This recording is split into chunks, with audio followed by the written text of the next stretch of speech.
नमस्कार, YouTube channel maths by Ashok Pareek पर आप सभी का स्वागत है। साथियों, अपने पढ़ रहे हैं नंबर सिस्टम में पढ़ रहे हैं डिविजिबिलिटी।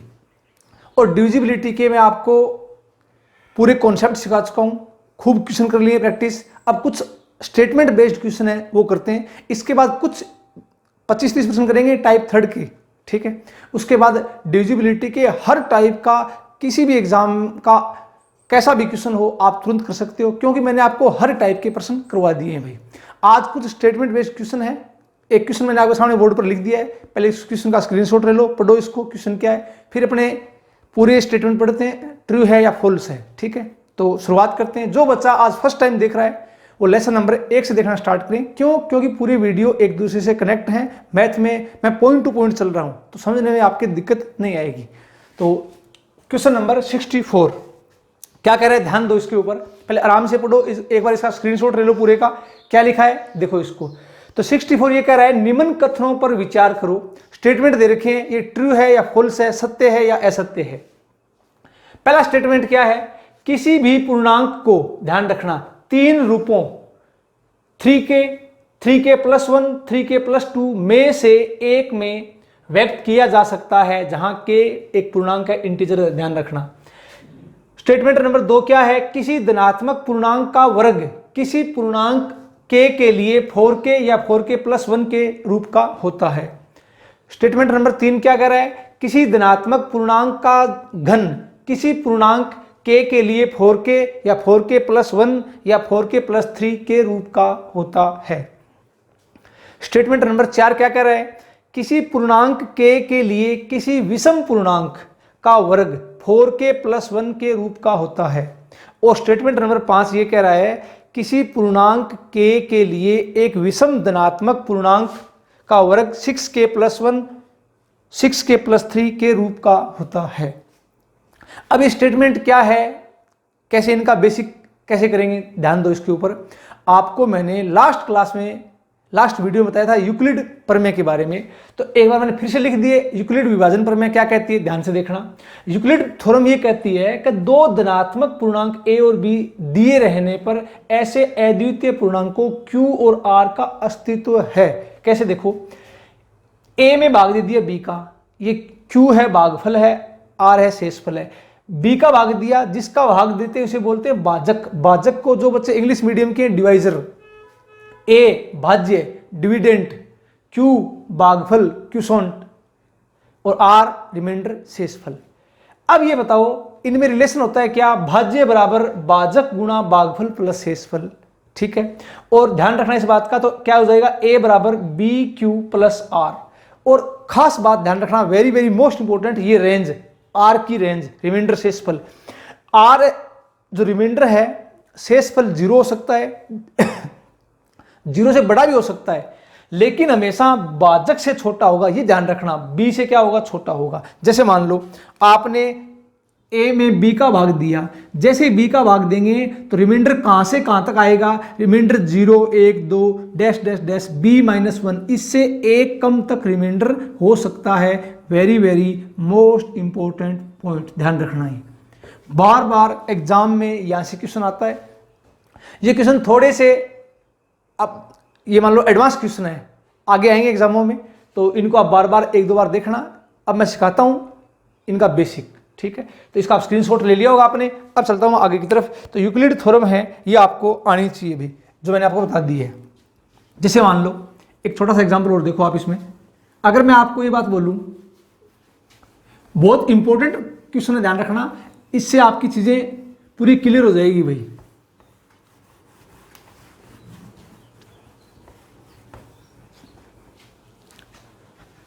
ध्यान दो इसके ऊपर। तो बेसिक सी बात, मान लो n में क्वेश्चन क्या है, 5 का भाग दिया। तो अब ये उम्मीद करता हूं बात आपको पता लग गई। 5 का भाग देंगे तो शेषफल क्या हो सकता है, 0, 1, 2, 3, 4। ध्यान रखना, 5 से एक कम तक 4 तक शेषफल हो सकते हैं। कहां से स्टार्ट होंगे, 0 से, 0, 1, 2, 3, 4। अगर 5 का भाग देंगे तो ऐसे, अगर 6 का भाग देंगे तो 0 से लेकर कहां तक, 5 तक। उम्मीद करता हूं ये बात आपके समझ में आ गई होगी। तो जो भाजक होता है उससे एक कम तक शेषफल आ सकते हैं 0 से, ठीक है। अब स्टार्ट करता हूं मैं ये स्टेटमेंट। आप मेरे को ये बताओ, स्टेटमेंट नंबर फर्स्ट आराम से पढ़ो, बिल्कुल धैर्य के साथ। क्या कह रहा है स्टेटमेंट नंबर फर्स्ट? आपको ये कह रहा है कि अभी किसी भी पूर्णांक को 3 रूपों 3k प्लस 1, 3k प्लस 2, ध्यान रखना पहला स्टेटमेंट है ये। 3k प्लस 1 और 3k प्लस 2, 3k प्लस 2 के रूप में या इसकी फॉर्म में व्यक्त कर सकते हैं, जहां k इंटीजर है, k एक पूर्णांक है। पहली बात तो जब ये बात मैं ऑफलाइन बेस में पढ़ाता हूं तो बच्चा यहां पर क्रॉस क्वेश्चन करता है कि सर ये है क्या, 3k प्लस 1 रूप, 3k प्लस 2 फॉर्म, ये फॉर्म क्या है? तो ध्यान रखना, मान लो 3k प्लस 1 ये फॉर्म, इसका मतलब ये है कि भी किसी संख्या में अगर 3 का भाग देंगे, ध्यान रखना इस बात का, ये फॉर्म क्या कहती है? ये फॉर्म ये कहती है किसी संख्या में अगर 3 का भाग देंगे तो शेषफल रिमाइंडर 1 बचता है। ये फॉर्म क्या कहती है कि किसी संख्या में 3 का भाग देने पर शेषफल 1 बचता है। जैसे मान लो 3k प्लस 2 ये फॉर्म है, तो ये फॉर्म क्या कहती है? किसी संख्या में 3 का भाग देने पर शेषफल 2 बचता है। उम्मीद करता हूं ये बात आपके अब पकड़ में आ गई है, ठीक है। अब देखो आप इसमें थोड़ा दिमाग लगाना। क्या अब ये स्टेटमेंट बिल्कुल ट्रू है, पहला स्टेटमेंट ट्रू है, आसान सा है, देखते आपको पता लग जाएगा कैसे। आप मेरे को ये बताओ, 3k प्लस 0 लिख सकता हूं क्या? लिख सकता हूं। इसका मतलब यहां 3 का जब भाग देंगे शेषफल 0 आएगा। अरे इसको आप ऐसे भी लिख सकते हो ना, एक ही बात है। अगर 3 का भाग देंगे तो शेषफल 0, अगर 3 का भाग देंगे तो शेषफल 1, अगर 3 का भाग देंगे तो शेषफल 2। आपको मैंने अभी बताया था क्या? यूक्लिड प्रमेय। क्या बताई थी मैंने आपको? यूक्लिड प्रमेय, यूक्लिड थ्योरम। यूक्लिड क्या कहता है? ए कोई इंटीजर है, ए कोई इंटीजर है, ध्यान रखना, ए कोई इंटीजर है, पूर्णांक है, तो ए बराबर क्या होता है? ए बराबर बी क्यू प्लस आर। ए क्या है? डिविडेंट, भाज्य, बी भाजक, क्यू क्वोशेंट भागफल, आर शेषफल। और यहां रेंज क्या होती है? आर की, आर की रेंज होती है 0 के बराबर या 0 से बड़ा, और छोटा किससे होगा? बी से, भाजक से छोटा होगा। ये बात मैं आपको सिखा चुका हूं, बस यूक्लिड थ्योरम से चेक करो। देखो वही बात, भाग किसका देना है? 3 का। अब आपको मैंने क्या बताया था? किसी संख्या में अगर 3 का भाग देंगे, 3 का भाग देते हैं तो शेषफल क्या आ सकते हैं? 0, 1, 2 आ सकता है। भाजक से 1 कम तक शेषफल हो सकते हैं, ये मैंने आपको बताई थी। तो अब ये बात, ये प्रश्न यही बात बोल रहा है कि अगर 3 का भाग देंगे तो रिमाइंडर 0, 1, 2 हो सकते हैं। बिल्कुल सत्य बात है, ध्यान रखना इस बात का। तो उम्मीद करता हूं ये बात आपके समझ में आ गई होगी। तो 3 का भाग देना है तो इसका मतलब ये हो गया, देखो यहां से आप क्या करोगे, इसमें ए कोई इंटीजर है, पूर्णांक है, ए और क्या हो जाएगा? 3 का भाग देना है 3q प्लस आर। और अब यहां से आर की रेंज क्या आएगी? आर की रेंज तो भाग 3 का दिया क्या? आर की रेंज क्या आएगी? आर की रेंज आ जाएगी 0 के बराबर या 0 से बड़ा, लेकिन छोटा होगा किससे? 3 से। छोटा होगा किससे? 3 से। क्यों? 3 का भाग देना है, 3 से छोटा होगा। तो अब 3 से छोटा होगा तो आर का मान क्या हो सकता है भैया? आर का मान 0 हो सकता है, 1 हो सकता है, 2 हो सकता है, ये आर के मान हो सकते हैं, ठीक है। तो इसका मतलब ये जो फॉर्म है 3k प्लस 1, आर का मान 0 रखेंगे, आर का मान क्या रखेंगे इसमें? 0, आर का मान क्या रख दो इसमें? 0। तो 3q, इसको देखो a बराबर, पहली कंडीशन आर का मान 0 रख दो तो क्या आ जाएगा? 3q। इसको मैं क्या लिख दूं? q को k, क्योंकि क्वेश्चन कह रहा है k के फॉर्मेट में, तो 3k, जहां k एक इंटीजर है। दूसरी बात, आर का मान 1 रखो, 1 रखेंगे तो क्या आ जाएगा? 3q plus 1। इंटीजर k माना है तो 3k प्लस 1 और 3k प्लस 2। तो कहने का मतलब ये जो पहले स्टेटमेंट है ये बिल्कुल ट्रू है, सत्य है, ध्यान रखना इस बात का। तो इसका आप स्क्रीनशॉट ले लो। उम्मीद करता हूं ये बात आपके समझ में आ गई होगी। अब चलता हूं मैं आगे की तरफ। दूसरा स्टेटमेंट क्या कहता है, गौर से पढ़ो इसको। Statement number 2। तो पहला स्टेटमेंट बिल्कुल ट्रू है, और एग्जाम में बस ऐसे प्रश्न ध्यान रखना अब आने स्टार्ट हो जाएंगे, ट्रू और फॉल्स वाले। तो देखते तुरंत टिक मारना है और प्रॉपर नोट्स बनाओ भाई।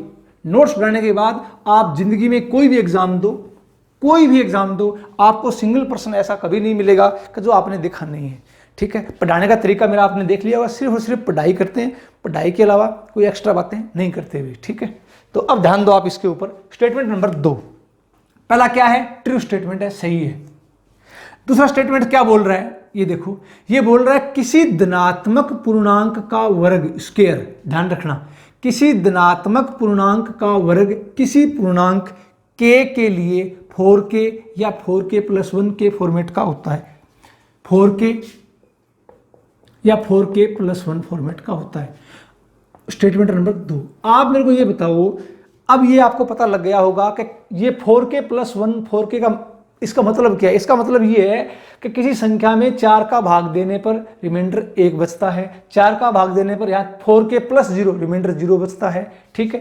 तो सबसे पहली बात, यूक्लिड प्रमेय क्या बोलती है, ध्यान से देखना, यूक्लिड प्रमेय, तो यूक्लिड प्रमेय ये बोलती है a कोई धनात्मक पूर्णांक है, ध्यान रखना a कोई इंटीजर है, तो a बराबर क्या हो जाएगा, 4 का भाग देना है क्या, तो 4q+r, ये यूक्लिड थ्योरम कहती है।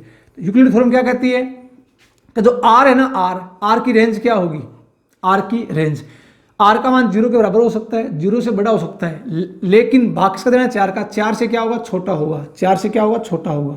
अब ये बताओ कि r का मान मैं क्या क्या ले सकता हूँ, r का मान 0, 1, 2 और 3, क्यों, क्योंकि r का मान 4 से छोटा होगा, तो आप कहाँ तक ले लोगे, आप 3 तक ले लोगे, ठीक है। अब ये बताओ, यहाँ पर वही तरीका, मान रखना है, मान रख के देखना है, बाकी ये एग्जाम में क्वेश्चन करना नहीं है, मैं आपको सिखा रहा हूँ, आप एक बार स्टेटमेंट देख लो, स्टेटमेंट देखते ही तुरंत आपका दिमाग वहाँ क्लिक कर जाएगा, ये स्टेटमेंट सही है या गलत है। अब ये बताओ, सबसे पहले मैंने क्या किया, मैंने r का मान मैंने क्या रख दिया, 0। जैसे ही मैं r का मान 0 लेता हूँ, r का मान 0, r का मान 0 लेंगे तो यहाँ मेरे पास क्या आ जाएगा, बोलो, यहाँ मेरे पास क्या आ जाएगा, 4q, क्या आ जाएगा, 4q, ठीक है। बट प्रश्न क्या बोल रहा है, गौर से पढ़ना, प्रश्न ये बोल रहा है, पहले ये कह रहा है किसी धनात्मक पूर्णांक का वर्ग, वर्ग कर दो इसका, पहले क्या कर दो, इसका वर्ग, वर्ग करने के बाद इसमें मान रख दो भैया, वर्ग कर दो, तो a था a का स्क्वायर, ये लो a का स्क्वायर, 4q+r, ये है 4q+r का स्क्वायर, इसका वर्ग कर दो, तो a+b का होल स्क्वायर सबको पता है, a+b का होल स्क्वायर क्या होता है, बताओ, a स्क्वायर, तो 4 का वर्ग 16q square plus b square r square plus 2ab, तो 4 दूनी 8qr। अब मैं क्या करता हूं, r का मान 0 रख दिया, ये 0 ये 0, सिर्फ ये बच गया, r का मान 0 रखेंगे क्या आ जाएगा, 16q square.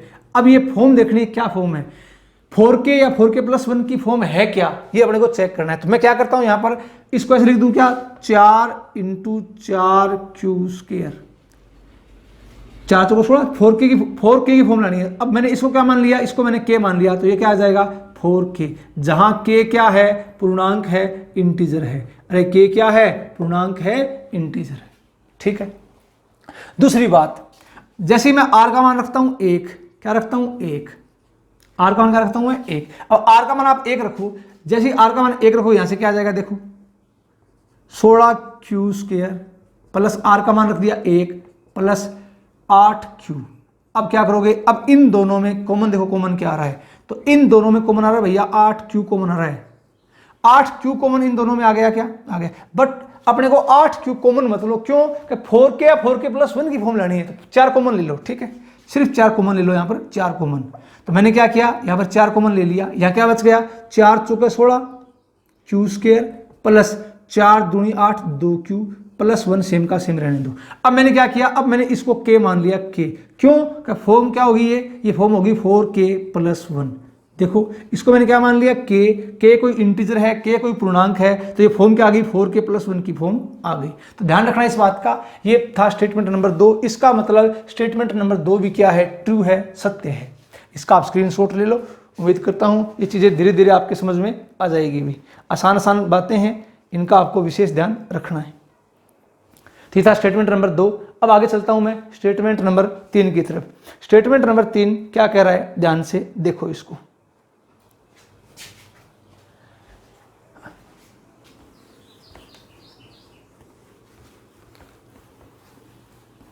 Euclid theorem important है और आगे मैं आपको जब सक्सेसिव रिमाइंडर पढ़ेंगे, कंसेक्यूटिव रिमाइंडर पढ़ेंगे, तब मैं यूक्लिड थ्योरम है ये वो डिटेल से आपको और पढ़ाऊंगा, ध्यान रखना भी। स्टेटमेंट नंबर 3 क्या कहता है, गौर से पढ़ना। स्टेटमेंट नंबर 3 ये कह रहा है किसी धनात्मक पूर्णांक का घन, अब की बार घन है भी, पीछे क्या था वर्ग, अब क्या है घन, किसी पूर्णांक के लिए 4k प्लस 1 4k प्लस 3 के रूप का होता है। ठीक है, चलो वही बात। स्टेटमेंट नंबर 3 मैं क्या करता हूं, यूक्लिड प्रमेय, यूक्लिड थ्योरम क्या कहती है, ए कोई क्या है धनात्मक पूर्णांक का, ध्यान रखना, बी क्यू प्लस आर, जहां आर 0 के बराबर या 0 से बड़ा लेकिन छोटा हुआ किससे, बी से, क्यों, भाग देना है बी का। अब ये कह रहा है 4k प्लस 1 4k प्लस 3 मतलब 4 का भाग देना है। तो अब एक काम करूं क्या, इसको मैंने क्या लिख दिया, a बराबर 4q प्लस आर। अब ये बात आपके समझ में आ गई होगी, 4 का भाग देंगे तो r की रेंज, r का मान क्या क्या हो जाएगा, r का मान हो जाएगा 0 1 2 3, ध्यान रखना 4 से छोटा तो 3 तक ले लो आप। अब ये बताओ, अब की बार इसका घन देखना है, घन तो घन क्यूब करो भी, आपको पता है क्या, a प्लस बी की होल क्यूब क्या होती है भाई, A cube plus B cube plus 3ab into A plus B होती है। अब क्यूब कर दो इसकी तो यह आ जाएगा a क्यूब, अब ये आ जाएगा a प्लस बी की होल क्यूब, तो a क्यूब 4 की क्यूब 64 क्यू की power 3 plus R cube plus 3a का मान 4q इंटू बी का मान r into A plus B, इसका मतलब 4q प्लस आर। अब बताओ यहां से ये आ जाएगा a क्यूब बराबर 64 q की power 3 plus r cube plus, अब अंदर गुणा कर दो, 4 × 12 QR, तो 4 × 12 12 चौका 48, यह आ जाएगा 48 q स्क्वेयर r प्लस, अपने पास ये आ जाएगा q स्क्वेयर r आ गया, देखो 4 × 12 q, अब r स्क्वेयर। अब एक काम करो, r का मान 0 लो, सबसे पहले मैंने r का मान क्या ले लिया 0, अब मान रख रख के देखने हैं 0 1 2 3 मान रख देखते जाओ और ये फॉर्म आपके पास अपने पास आती जाएगी। जैसे मैं r का मान रखता हूं 0 0 रखते मेरे पास क्या आया, ये 0 ये 0 ये 0, सिर्फ ये बच गया क्या, 64 q की पावर 3, इसको मैं क्या लिख दूं 4 इंटू 16 q क्यूब, इसको मैंने क्या मान लिया, k मान लिया, k, जहां k क्या है, k इंटीजर है, k पूर्णांक है, ध्यान रखना भी। तो ये फॉर्म कौन सी आ गई, 4k की फॉर्म आ गई, तो ध्यान रखना इसको मैं 4k, ठीक है, आगे 4k प्लस 1 है। अब एक काम करो, r का मान 1 लो भैया, r का मान 1, जैसे r का मान मैं 1 लेता हूं, r का मान 1, यहाँ क्या जाएगा 64 q की पावर 3 प्लस r का मान 1 ले लो 1, r का मान 1 ले लो 48 q स्क्वेयर, r का मान 1 ले लो 12q। अब ये बताओ 4 कॉमन निकालना है, 4, तो 4 यहाँ से और यहाँ से 4 कॉमन निकालता हूँ मैं, तो r बराबर मैं क्या लूँगा 1 लिया, तब 4 कॉमन निकाल लो, यहाँ क्या बच गया 16 चौका 64 q की पावर 3 प्लस 4 बार ले लिया 12 चौका 48 q स्क्वेयर, 4 बार ले लिया 4 3 12 3q प्लस 1, सेम का सेम लिख दिया। अब मैं इसको मैं क्या मान लेता हूं, इसको मैं k मान लेता हूं, k क्या है पूर्णांक है, इंटीजर है, इसको मैंने k मान लिया, तो ये फॉर्म कौन सी आ जाएगी 4k प्लस 1, कौन सी फॉर्म आ जाएगी 4k प्लस 1, तो ध्यान रखना ये फॉर्म कौन सी आएगी 4k प्लस 1। इसी प्रकार एक काम करोगे, अब इतना काम आपको खुद से करना है, क्या, r का मान 2 रख के देखो और r का मान 3 रख के देखो, तो जैसे आप r का मान 3 रखे देखोगे ना, r का मान 3 रखोगे तो कौन सी फॉर्म आ जाएगी 4k प्लस 3 की फॉर्म आ जाएगी, ध्यान रखना। जैसे आप r का मान क्या रखोगे 3 रखोगे, 4k प्लस 3 वाली ये फॉर्म आ जाएगी, ध्यान रखना इस बात का। तो इसका आप स्क्रीनशॉट ले लो, इसका मतलब ये स्टेटमेंट भी क्या है, ट्रू है, सत्य है, इसका आप इसका स्क्रीनशॉट ले लो भाई। तो बहुत आसान पॉइंट है ये, आपको आने चाहिए भी, ध्यान रखना, धीरे धीरे चलते चलो इसमें। अब चलता हूं मैं आगे की तरफ, अगला पॉइंट। तो अगला पॉइंट क्या कह रहा है, ध्यान से देखो। अगला पॉइंट अपने को ये कह रहा है, स्टेटमेंट नंबर 4, किसी पूर्णांक, तो बिल्कुल इजी है, आसान है ये,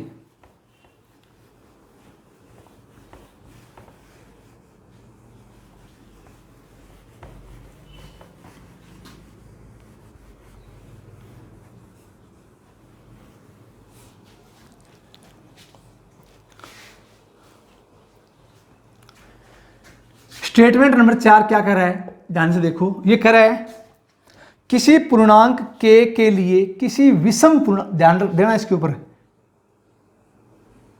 विषम पूर्णांक का वर्ग, विषम पूर्णांक का वर्ग 4k + 1 के रूप का होता है। चलो चेक करते हैं इसको।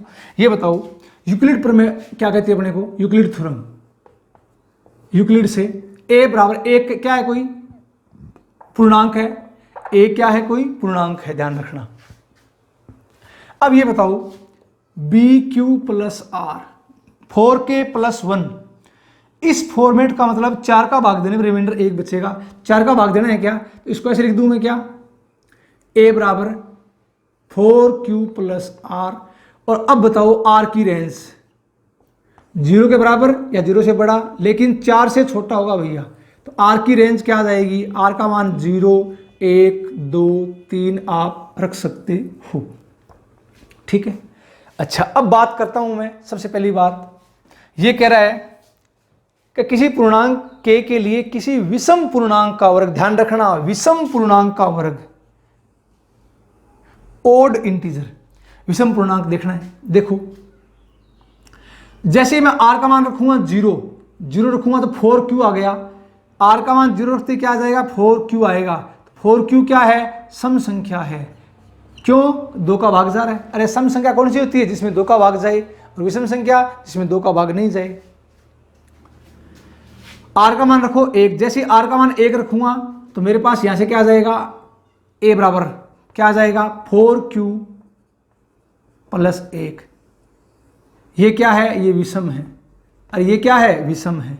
जैसे r का मान रखोगे 2 तो a का मान क्या आएगा, 4q + 2, यहां से 2 कॉमन आएगा, इसका मतलब ये सम है, ये क्या है, सम है। ऐसे ही r का मान रखो 3, जैसे r का मान 3 रखेंगे तो a बराबर क्या आ जाएगा, 4q + 3, ये भी क्या है, विषम। अब एक ये कह रहा है कि विषम पूर्णांक का वर्ग, विषम पूर्णांक का वर्ग। अब विषम पूर्णांक ये है, इनका वर्ग करना है, तो सिर्फ मैं इसका वर्ग करता हूं, वर्ग a² a + b का होल स्क्वायर क्या होता है, ध्यान होगा सभी को, a + b का होल स्क्वायर क्या होता है, a² + b² + 2ab, ये होता है भाई। तो इसका वर्ग कर दो, 16q² + 1 + 2ab, 4 दूनी 8q, ये लो। अब ये बताओ इन दोनों से कॉमन क्या आ गया, 4, तो 4 मैंने बार ले लिया, 4 × 16, 4q², 4 दूनी 8q + 1।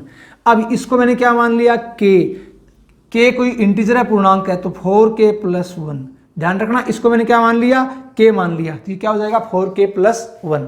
तो ये देखो ये 4k + 1 की फॉर्म आ गई, क्या आ गई। इसका मतलब स्टेटमेंट नंबर 4 भी क्या है, ट्रू है। एक बार इस पूरे का आप स्क्रीनशॉट ले लो, मैं साइड में हो जाता हूं। अब चलते हैं आगे स्टेटमेंट नंबर 5 की तरफ।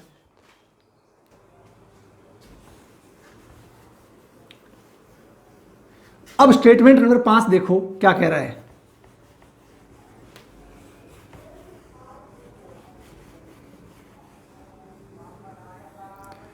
स्टेटमेंट नंबर 5 ये कह रहा है अपने को, ध्यान दो इसके ऊपर, किसी पूर्णांक k के लिए एक विषम धनात्मक पूर्णांक का वर्ग, ध्यान रखना विषम धनात्मक पूर्णांक का वर्ग 6k + 1 6k + 3 के रूप का होता है, विषम धनात्मक पूर्णांक का वर्ग। अब ये बताओ स्टेटमेंट नंबर 5 ये अपने को कहता है, यूक्लिड थ्योरम ये बोलती है, अब इसका मतलब क्या हो गया, 6k + 1 का मतलब क्या है कि किसी संख्या में 6 का भाग देने पर रिमाइंडर क्या बचता है, 1 बचता है। m कोई धनात्मक पूर्णांक है, मैं मान लेता हूं m कोई क्या है, धनात्मक पूर्णांक है।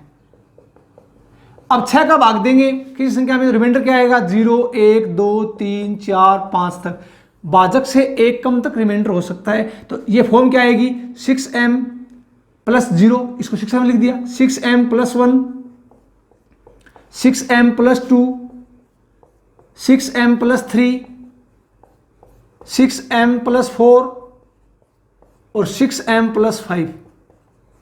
बट क्वेश्चन क्या बोल रहा है, क्वेश्चन ये बोल रहा है कि किसी पूर्णांक k के लिए एक विषम धनात्मक पूर्णांक का वर्ग, विषम, तो तो विषम कौन सा होगा 6m + 1,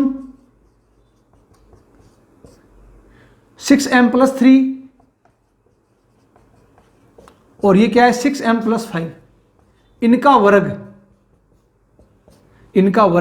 इनका जो वर्ग है वो 6k + 1 और 6k + 3 के रूप का होता है। चलो देखते हैं इसको, इसका वर्ग कर दो, ये आ जाएगा 6m + 1 का होल स्क्वायर, a + b का होल स्क्वायर, a स्क्वायर 6 का वर्ग 36m square + b square + 2ab 6 दूनी 12m। अब मेरे को आप ये बताओ 6 कॉमन ले लो, यहां से 6 कॉमन ले लिया तो यहां क्या आ जाएगा 6m स्क्वायर + 6 दूनी 12 2m + 1। अब इसको मैंने क्या मान लिया k क्या है, k कोई पूर्णांक है, इंटीजर है। तो आप मेरे को ये बताओ ये क्या हो गया, ये 6k + 1 की फॉर्म आई कि नहीं आई, आ गई। तो ये 6k + 1 की फॉर्म आ गई। अब इसी प्रकार एक काम करो, आप 6m + 3 इसका वर्ग करो, तो ये आ जाएगा 6m + 3, इसका वर्ग करेंगे, जैसे ही वर्ग करेंगे तो 6 का वर्ग 36m स्क्वायर + 3 का वर्ग 9, 2ab 6 × 18 दूनी 36m। अब एक काम करो कॉमन ले लो, अब 9 है क्या, इसको तोड़ दो किसमें 6 + 3 में, 6 और 3 9, ठीक है। तो अब इसमें 6 में और इसमें कॉमन ले लो 6 बार ले लिया तो ये आ जाएगा 6m स्क्वायर + 1 + 6m + 3 बार रख दो। इसको मैंने क्या मान लिया k मान लिया k, तो ये क्या आ जाएगा 6k + 3, ये इस फॉर्मेट का आ गया, 6k + 3 की फॉर्म का आ गया। तो 6k + 3 की फॉर्म का आ गया, इसका मतलब ये भी क्या है, ट्रू है। तो इस बात का एक बार इसका आप स्क्रीनशॉट ले लो, स्टेटमेंट नंबर 5 का। अब ध्यान रखना, अब मुझे पता है इस बात का, जब भी ऑफलाइन क्लास में ये चीजें पढ़ाता हूं बच्चा का रेस्पॉन्स ये आता है कि सर कम समझ में आया है, बट मैं आपको कहता हूं आपको इसका कोई रटा नहीं मारना, सिर्फ ये यूक्लिड प्रमेय है, यूक्लिड थ्योरम क्या कहती है उसके आधार पर ये स्टेटमेंट ट्रू है या फॉल्स है वो अपने को पूछता है। अब ध्यान रखना इस बात का, ये 5 स्टेटमेंट है, आज तक एग्जाम में नहीं पूछे, बट आपको इन फ्यूचर ऐसे बहुत परसेंट एग्जाम में देखने को मिलेंगे कि सही है या गलत है, ध्यान रखना। तो इसका आप स्क्रीनशॉट ले लो। ऐसे क्वेश्चन अगर आपके एग्जाम में आते हैं तो आपको मैंने इनका फुल बेसिक बता दिया, ये इनका फुल बेसिक है, तो आप इसको ऐसे चेक कर सकते हो कि ये ट्रू है या फॉल्स है। तो ये था क्वेश्चन नंबर 64। आगे चलता हूं मैं क्वेश्चन नंबर 65 की तरफ। एक बार आप इसका स्क्रीनशॉट ले लीजिए। ये फुल बेसिक चीजें हैं मैथ्स की, ध्यान रखना, जो कि हर बच्चे को आनी चाहिए। वही बेसिक जिस बच्चे का जितना स्ट्रॉन्ग होगा उस बच्चे का सिलेक्शन उतना ही जल्दी होगा। ट्रिक के भरोसे एग्जाम कभी क्रैक नहीं होता। कॉन्सेप्ट आपको आने चाहिए, एग्जाम में अप्रोच क्या लगाएंगे वो साथ साथ में मैं आपको बता रहा हूं कि एग्जाम में अप्रोच कैसे लगाते हैं।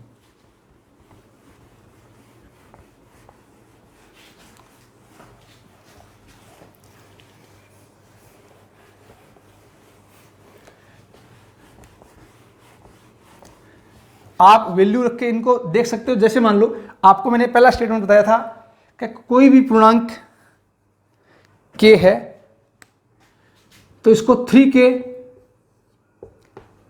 + 1 3k + 2 के फॉर्म में लिख सकते हैं। तो थोड़ा दिमाग लगाओ। बच्चा ये कहता है सर एग्जाम्पल बताओ कोई नेगेटिव संख्या लेकर, तो एक काम करो, आप देखो किसी भी पूर्णांक के लिए तो 3k + 1 3k + 2, क्यों? इसका मतलब ये हो गया कि अगर 3 का भाग देंगे तो रिमाइंडर 0 आएगा। बिल्कुल सही बात है। अगर यहां 3 का भाग देंगे रिमाइंडर 1 आएगा, 3 का भाग देंगे रिमाइंडर शेषफल 2 आएगा। क्यों? किसी संख्या में अगर 3 का भाग देंगे तो अपने को पता है रिमाइंडर क्या आएगा, 0 1 2 हो सकते हैं, ध्यान रखना। मतलब इससे एक कम तक रिमाइंडर हो सकता है। फॉर एग्जाम्पल क्वेश्चन क्या देख लो, मान लो -2, इसको मैं इस रूप में लिख सकता हूं, क्या लिख सकता हूं, कैसे लिखूंगा, 3 × -1 + 1। तो ये चेक करो ये 3k + 1 की फॉर्म में है कि नहीं है, है। -5 है, इसको लिखो 3k + 1 की फॉर्म में, तो 3k + 1 चेक करो, 3 दूनी 6 -6 + 1 -5, इसको लिख दिया, क्या लिख दिया। तो ये कौन सी फॉर्म है, ये 3k + 1 की फॉर्म में, ध्यान रखना, ठीक है। तो ऐसे इन संख्याओं को आप ऐसे लिख सकते हो। ये थोड़ी सी ठीक क्वेश्चन जो एग्जाम में आते हैं। उम्मीद करता हूं अब ये बात आप सीख गए होंगे। अब चलो क्वेश्चन नंबर 65 की तरफ, क्या कह रहा है ध्यान से देखो।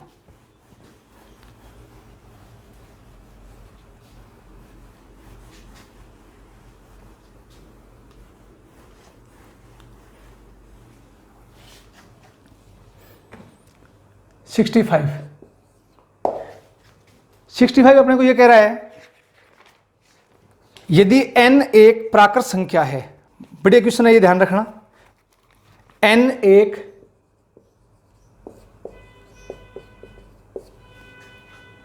प्राकृत संख्या है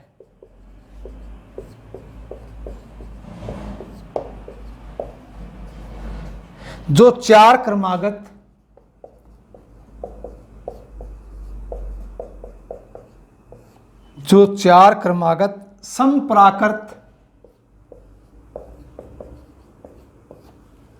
समप्राकृत संख्याओं के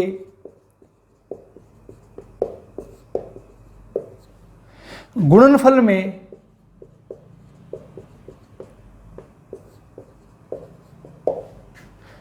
सोलह जोड़ने पर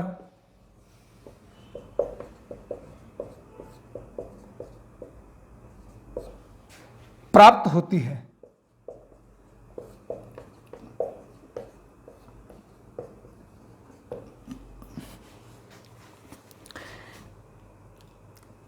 तो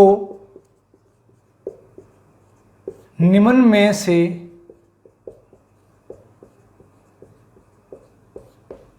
कौन से कथन हमेशा सत्य होते हैं? ऑलवेज, हमेशा सत्य होते हैं।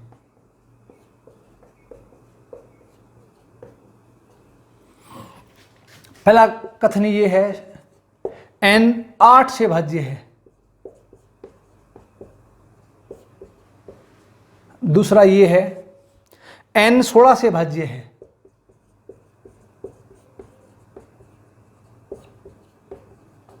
तीसरा ये है n 32 से भाज्य है।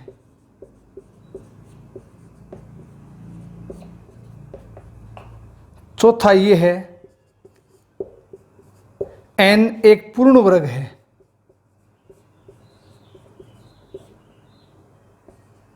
परफेक्ट स्क्वायर है। अब ध्यान दो, इसके ऊपर इंपॉर्टेंट पॉइंट है, ये बातें मैं आपको बता चुका हूं। क्या कह रहा है ये? चार क्रमागत सम संख्याएं। तो सम संख्या की जनरल फॉर्म क्या होती है? 2n, उसके बाद 2n प्लस 2, उसके बाद 2n प्लस 4, उसके बाद 2n प्लस 6। अब प्रश्न क्या कर रहा है कि इनको गुणा करो, 16 जोड़ दो। तो 2n into 2n plus 2 into 2n plus 4 into 2n plus 6 plus 16 add कर दो। अब ये बताओ, यहाँ 2 कॉमन आ जाएगा, यहाँ से भी 2 कॉमन, यहाँ से भी 2 कॉमन, यहाँ से भी 2 कॉमन। तो 2 गुणा 2 की पावर 4 16। यहाँ क्या बच गया? n। जब 2 बार कॉमन निकालेंगे तो क्या बच जाएगा? n plus 1। 2 बार कॉमन लेंगे n प्लस 2, n प्लस 3 और प्लस 16। अब आप मेरे को ये बताओ, आपको मैंने क्या बताया था? ये बात याद आ रही है क्या आपके? इस पूरे में से 16 कॉमन ले लो, तो यहां क्या बच गया? n into n plus 1, n plus 2, n plus 3 plus 1। अब आप मेरे को ये बताओ, चार क्रमागत संख्याएं हैं, कंजुगेटिव नंबर्स हैं। जब इनको आपस में गुणा करते हैं, इनको जब आपस में गुणा करते हैं और उसमें एक जोड़ते हैं, तो हमेशा पूर्ण वर्ग संख्या आती है। ये बात मैंने आपको बताई थी जस्ट पिछले वीडियो में, अगर याद नहीं है तो याद होनी चाहिए। जैसे मान लो 1 2 3 4, इसमें एक जोड़ेंगे तो ये पूर्ण वर्ग संख्या बनेगी। लास्ट वीडियो में ये मैं आपको बहुत डिटेल से बता चुका हूं। तो 4 × 12, 12 × 24, 24 से कम 24, 24 प्लस 1 25, तो पूर्ण वर्ग संख्या बन गई। ध्यान रखना इस बात का। तो अब ये क्या बनेगी? पूर्ण वर्ग संख्या बनेगी। तो अब आप मेरे को ये बताओ, अगर पूर्ण वर्ग संख्या बनेगी, और दूसरी बात ये ध्यान होनी चाहिए आपको कि जब चार लगातार संख्याओं गुणा करेंगे तो 4 × 12, 12 दूनी 24, 24 से कम 24, ये सम संख्या आएगी। ध्यान रखना क्या आएगी? सम संख्या। तो आप मेरे को बताओ, ये सम संख्या है, ये क्या आएगी? सम संख्या। सम में जोड़ना क्या है? एक का मतलब विषम संख्या। अब सबको पता होगा कि जब सम संख्या में विषम संख्या जोड़ता हूं, मान लो 2 में 1 जोड़ा तो क्या आएगा? 3। तो हमेशा क्या आएगी? विषम संख्या आएगी। अरे क्या आएगी? विषम संख्या। यहाँ क्या है? 16। तो 16 इंटू में क्या आएगी? विषम संख्या। 16 इंटू में क्या आएगी? विषम संख्या। तो 16 का भाग जाएगा, इसका मतलब n है वो 8 से भाज्य है, बिल्कुल सही बात है। 16 से भाज्य है, बिल्कुल सही बात है। 32 से भाज्य है, गलत बात है। क्यों? कि 16 इंटू विषम संख्या आएगी। अगर सम संख्या आती तो 2 यहां से आ जाता, तब तो भाग जाता, बट यहाँ विषम संख्या आ रही है भाई। n एक पूर्ण वर्ग है, बिल्कुल सही बात है, पूर्ण वर्ग है। क्यों? आपको मैंने बताया था यहां से जो संख्या आएगी वो हमेशा पूर्ण वर्ग संख्या आएगी, परफेक्ट स्क्वायर। 16 भी क्या है? परफेक्ट स्क्वायर, ध्यान रखना। तो पूर्ण वर्ग संख्या बिल्कुल सही बात है। तो इसका मतलब ये 3 स्टेटमेंट तो है सही और ये एक है गलत। तो इसका आप स्क्रीनशॉट ले लो, बहुत इंपॉर्टेंट क्वेश्चन है, भी ध्यान रखना। ये स्टेटमेंट बेस्ड क्वेश्चन है। आपको ऑप्शन मिलेंगे सभी सही है या 1 और 2 सही है, ऐसे आपको 4 ऑप्शन मिल जाएंगे, ध्यान रखना इस बात का। इसका आप स्क्रीनशॉट ले लो। उम्मीद करता हूं ये बात आपके समझ में आ गई। प्रश्न नंबर था 65। आगे चलते हैं प्रश्न नंबर 66 की तरफ। तो इस टाइप के प्रश्न आपको एग्जाम में बहुत कुछ देखने को मिलेंगे। तो आपका बेसिक बिल्कुल मैं क्लियर कर चुका हूं, ध्यान रखना भी। 66 क्या कह रहे हैं, देखो इसको।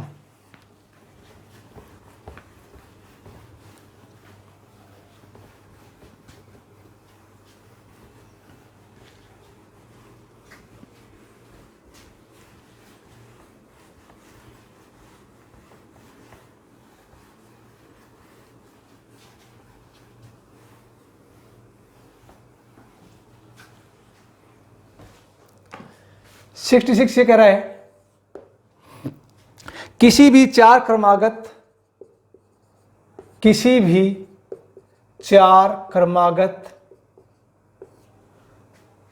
प्राकृत संख्याओं का गुणनफल,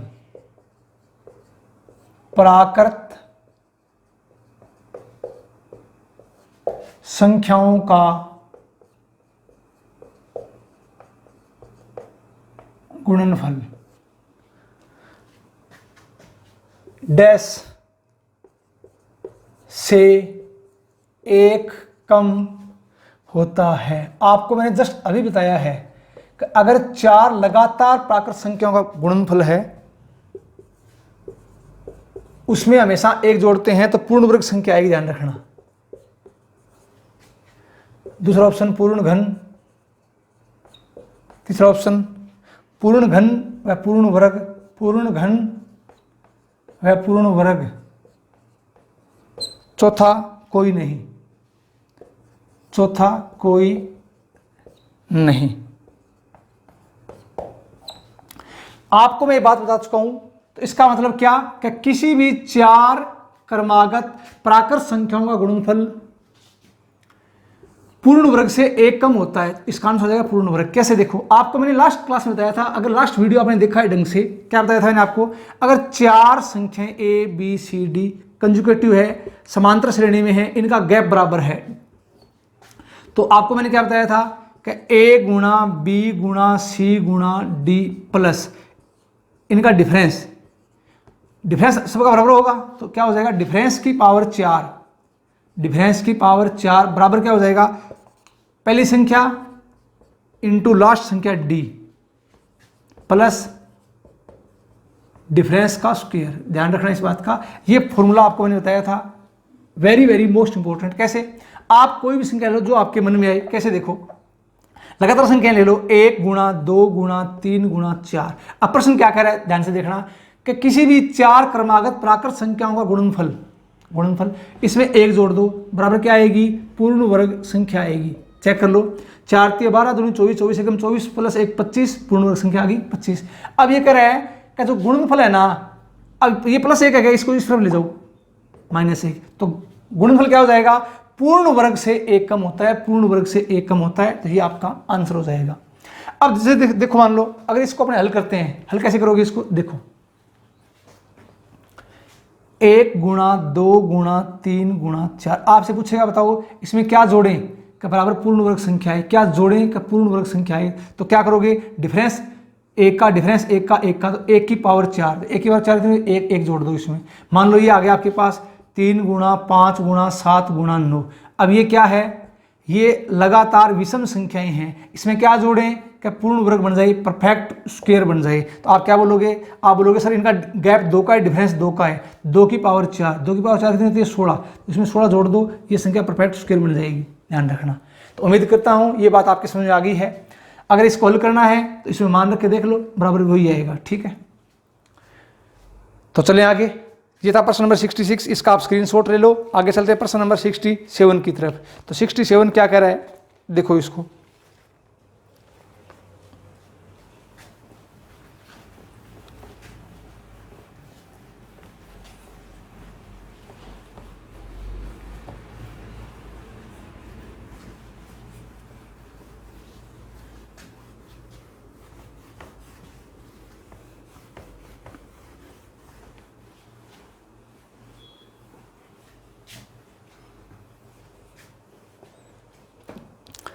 सिक्सटी सेवन ये कह रहा है n का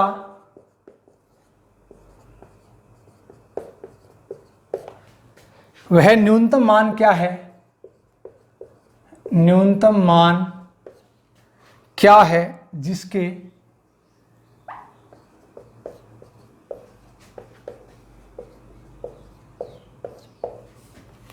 लिए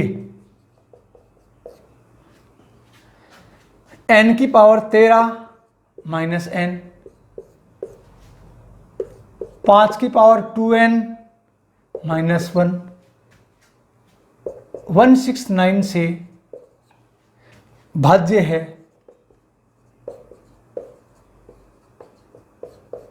जहां n नॉट इजिकल टू 1 है। ऑप्शन दे रखे हैं, ऐसे प्रश्न एग्जाम में आते हैं, ध्यान रखना इंपॉर्टेंट है। 5, दूसरा 4, तीसरा 3, चौथा 2। पहली बात तो आप मेरे को ये बताओ, जब भी इस टाइप का एग्जाम में प्रश्न आता है थोड़ी ऑप्शन की हेल्प लेनी पड़ती है इसमें। क्यों? देखो n का वह न्यूनतम मान क्या है जिसके लिए ये दे दिया n की पावर 13 माइनस n, 5 की पावर 2n माइनस 1, 169 से भाज्य है, तो n नॉट इजिकल टू 1 है। तो जब इसको हल करेंगे तो ये बहुत बड़ी संख्या चली जाएगी। तो ऐसे प्रश्न जब भी एग्जाम में आते हैं एग्जाम में, ध्यान रखना ये बात। प्रश्न ऑप्शन सहायता लो और n का मान मिनिमम न्यूनतम मान लो। तो मैं क्या लेता हूँ, थोड़ा ऑप्शन सहायता लेंगे, पहले आप इसको थोड़ा हल कर लो। कॉमन क्या आ गया, n, क्या बच गया, n की पावर 12 माइनस 1, और यहाँ 5 की पावर 2n माइनस 1। तो यहाँ लगा दो a square minus B square, a plus B A minus B. ध्यान है ना सबको, a square minus B square क्या होता है, a plus B A minus B. तो इसको मैं लिख दूं n की पावर 6 की पावर 2 और 1 की पावर 2, तो a square minus B square, a plus B A minus B. तो इसको मैंने लिख दिया n into A plus B और a माइनस बी। और यहां इसको लिख दो आप 5 की पावर 2n माइनस 1। n का मान मिनिमम चाहिए तो n का मान 2 लिख, चेक करो 2 लेकर, और बाकी होना चाहिए 169 का 2 लो। n का मान 2, 2 की पावर 6, 64 प्लस 1 65, 64 में से 1 गया 63, 2 दूनी 4, 5 की पावर 4, ये हो जाएगी अपने पास 625 माइनस 1, ठीक है 624। तो अब फैक्टर रो इसके 2 into 65, 13 5 65, 13 into 5 into 63 into 624। Check करो 169 का भाग जा रहा है क्या, ये क्या होता है 13 का वर्ग। अब 1 13 तो यहां आ गया, अब 13 चेक करो, 13 का यहां भाग जा रहा है क्या, 624 है, 13 का भाग चेक करो,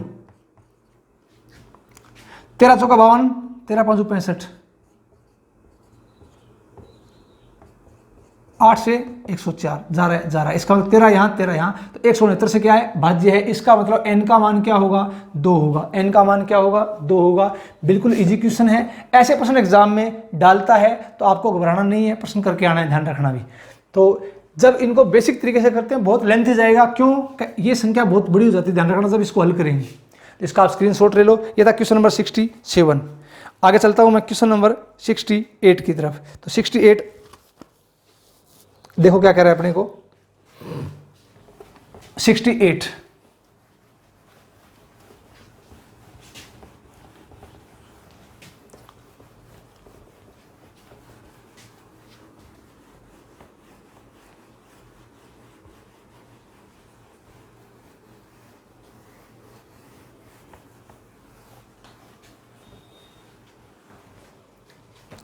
इंपॉर्टेंट, ध्यान रखना इंपॉर्टेंट। यदि के कोई समधनात्मक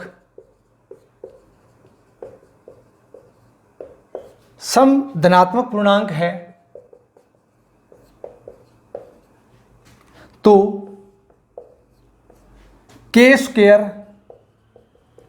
प्लस 2k है। पहला ऑप्शन 24 से भाज्य, दूसरा ऑप्शन 8 से भाज्य, लेकिन 24 से अभाज्य, लेकिन 24 से अविभाज्य। तीसरा ऑप्शन दे रखा है इसने 4 से भाज्य लेकिन 8 से अविभाज्य, 8 से अविभाज्य। चौथा ऑप्शन दे रखा है इसने 2 से विभाज्य, 2 से विभाज्य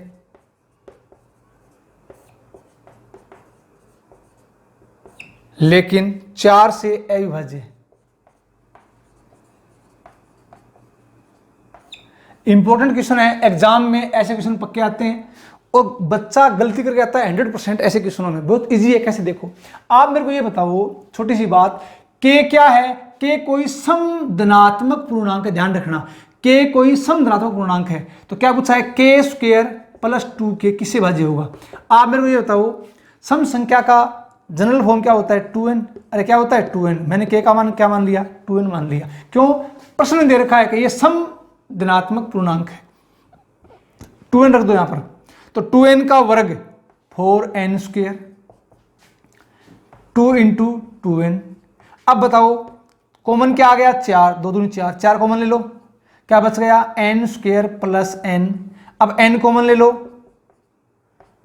तो क्या बच गया? n plus 1। अब आप ये बताओ, जब इसको हल किया तब ये आ गया। अब बच्चा गलती कहां करता है वो आराम से सोचना।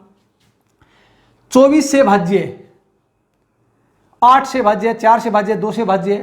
पहले इसको हल करो, कैसे? n into N plus 1। मेरे को ये दो चीज दिखाई देगी, n इंटू एन प्लस 1। आपको मैंने ऐसे बहुत क्वेश्चन कराए हैं कि n इंटू एन प्लस 1, दो क्रमागत, ध्यान रखना इस बात का, दो क्रमागत संख्याओं का गुणनफल, दो क्रमागत संख्याओं का गुणनफल हमेशा सम होता है। ध्यान रखना, हमेशा सम होता है। सम, सम का मतलब इसमें 2 का भाग जाएगा, सम का मतलब 2 का भाग जाएगा, तो इसमें से अवश्य ही 2 कॉमन आएगा। तो ध्यान रखना, यहां क्या है? 4, और यहां से अवश्य ही क्या आएगा? 2 आएगा। तो 4 दूनी 8, इसका मतलब इस संख्या में अवश्य ही 8 का भाग जाएगा, 100% जाएगा। तो ऑप्शन 24 से भाज्य ये गलत है। 8 से भाज्य, 8 से भाज्य है लेकिन 24 से अविभाज्य, बिल्कुल सही बात है। 8 से तो भाज्य है लेकिन 24 से क्या? अविभाज्य है। 4 से भाज्य, 4 से भाज्य है लेकिन 8 से अविभाज्य नहीं, ये गलत है। 8 से भाग जा रहा है। 2 से विभाज्य, सही बात है, लेकिन 4 से अविभाज्य गलत बात है। इसका मतलब सही कौन सा है? 2 नंबर सही है, ध्यान रखना इस बात का। तो n इंटू एन प्लस 1 दो क्रमागत संख्याएं हैं तो अवश्य ही 2 का भाग जाएगा। तो इस संख्या में 4 दूनी 8 का अवश्य ही भाग जाएगा। तो इसका आप स्क्रीनशॉट ले लो, बहुत इजी क्वेश्चन था। उम्मीद करता हूं ये बात आपके समझ में आ गई। प्रश्न नंबर था 68। अब आगे चलता हूं प्रश्न नंबर 69 की तरफ। तो 69 क्या कह रहा है, ध्यान से देखो।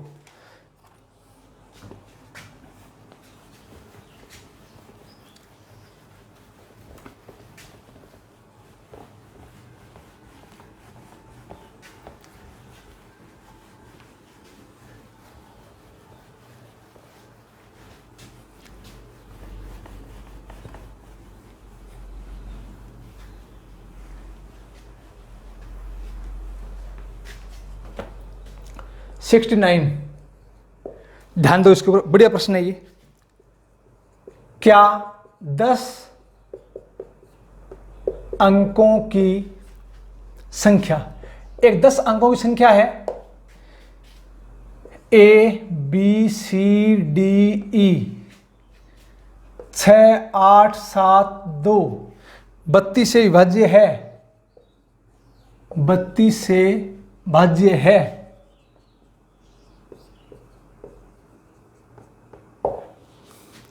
तो ध्यान रखना, एक 10 अंकों की संख्या है ABCDE 6 8 7 2 क्या 32 से भाज्य है? आपको मैंने ये बताया था कि 32 के भाग का नियम क्या होता है? 2 की पावर 5। अंतिम 5 अंकों में अगर 32 का भाग जा रहा है तो वह संख्या 32 से भाज्य होगी। ये मैंने आपको भाग का नियम सिखाया था, ठीक है। अंतिम 5 अंक ये रहे, कौन से हैं? E 6 8 7 2 किसका भाग? 32 का भाग। आगे बात समझ में? तो 32 की डिविजिबिलिटी यहां से चेक करते हैं। अब थोड़ा दिमाग लगाना। दिमाग क्या लगाओगे? दिमाग आपको ये लगाना है कि आपको मैंने बताया था क्या कि 32 का भाग जा रहा है, ये चेक करना है। इसका मतलब इसके फैक्टर का भाग जाएगा तो 16 8 4 2 इनके भाग चेक करना बहुत आसान होता है।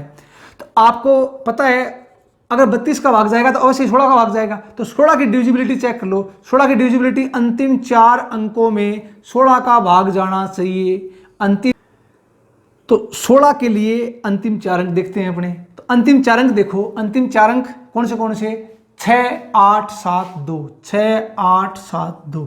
अब चेक कर लो 16 का भाग जा रहा है क्या? 16 चौके 64 4 47 16 दूनी 32 16 3 48 16 दूनी 32 7 में से 2 गया 5 4 में से 3 गया 1 2। अब 16 8 128 16 में 144। इसका मतलब 16 का भाग नहीं जा रहा। तो 16 का भाग नहीं जा रहा तो इसका मतलब इस संख्या में 32 का भाग नहीं जाएगा। तो पूछा था क्या इसमें 32 का भाग जाएगा? तो आंसर क्या आएगा? नो, इसमें 32 का भाग नहीं जाएगा। तो उम्मीद करता हूं ये बात आपके समझ में आ गई होगी। इसका आप स्क्रीनशॉट ले लो। ये था क्वेश्चन नंबर 69। अब ध्यान रखना क्वेश्चन नंबर 70 70। आप अब 2 क्वेश्चन आपको मैं होमवर्क दे रहा हूं, वो आपको खुद से करने हैं। आपको ऑप्शन दे रहा हूं और ये थे डिविजिबिलिटी के टाइप 2 के क्वेश्चन। अब टाइप 3 के क्वेश्चन इसकी आपको मैं 1 या 2 वीडियो और बना दूंगा डिविजिबिलिटी के। उसके बाद डिविजिबिलिटी के मैंने आपको हर कॉन्सेप्ट का हर टाइप का प्रश्न बता दिए। इसके बाद प्रश्न कभी नहीं बनेगा। आप जो मर्जी एग्जाम दो डिविजिबिलिटी का, ठीक है।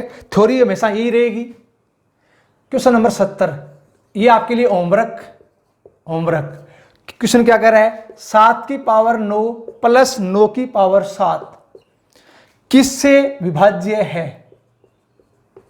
किससे विभाज्य है? किससे विभाज्य है? ऑप्शन है पहला 128,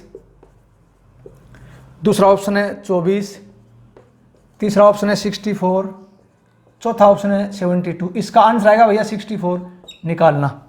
होमवर्क है ये। और 71 लास्ट क्वेश्चन, ये भी होमवर्क। वह बड़े से बड़ा पूर्णांक जो संख्या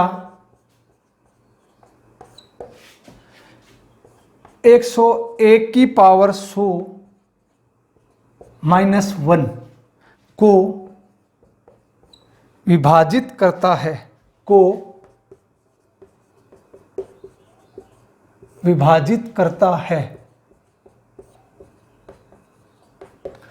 पहला ऑप्शन 100 100, दूसरा ऑप्शन 1000, तीसरा ऑप्शन 10,000, चौथा ऑप्शन दे रखा है इसने 1 लाख। इसका आंसर आएगा 3 नंबर ऑप्शन, ध्यान रखना 10,000। अब इस बात का आपको ध्यान, इसका आप स्क्रीनशॉट ले लो। 70 71 ये होमवर्क है अभी। तो इसी के साथ ये टाइप 2 प्रकार के जो प्रश्न थे डिविजिबिलिटी के वो कंप्लीट हो गए हैं। ध्यान रखना इस बात का, मैथ अनंत है, कितना ही पढ़ लो चाहे, बट आपको मैं पूरी कॉन्सेप्ट फुल प्रैक्टिस। इसके बाद आप किसी बुक से, किसी भी नोट से, किसी भी टाइप का प्रश्न निकालो, आपसे ऑटोमेटिक धीरे धीरे होने लग जाएंगे भी, ठीक है। अब टाइप 3 का एक वीडियो और आएगा। टाइप 3 में किस किस टाइप के प्रश्न बन सकते हैं डिविजिबिलिटी के, तो उसके बाद मैं आपके लिए स्टार्ट कर दूंगा रिमाइंडर थ्योरम और क्लासिफिकेशन ऑफ नंबर्स। तो आज करेंगे इसमें इतना ही। वीडियो अगर पसंद आए तो अधिक से अधिक शेयर किया करो भी, ध्यान रखना मैं फुल ईमानदारी के साथ आपको पढ़ा रहा हूँ, तो आपका थोड़ा ये धर्म बनता है कि आप भी वीडियो को शेयर किया करो। तो आज करेंगे इसमें इतना ही। धन्यवाद। जय हिंद, जय भारत।